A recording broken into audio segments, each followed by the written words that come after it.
Hello everyone, I'm Otis. Welcome everyone back to my channel today. In this video, I'll be using a tool to post hundreds of stories to hundreds of different Facebook accounts. Okay, first we'll go into this tool. Next, we'll select the Post Story section and Post Personal Stories.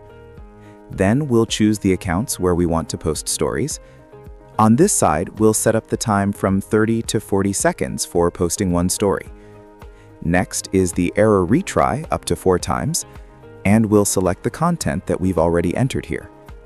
Next, we'll select the story section, choose the video to post as a story, then save it.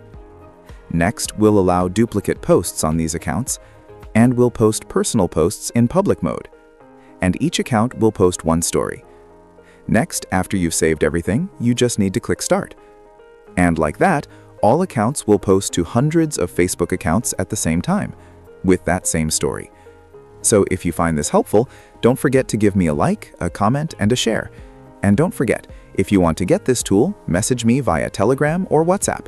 See you all in the next video, and let's watch it post.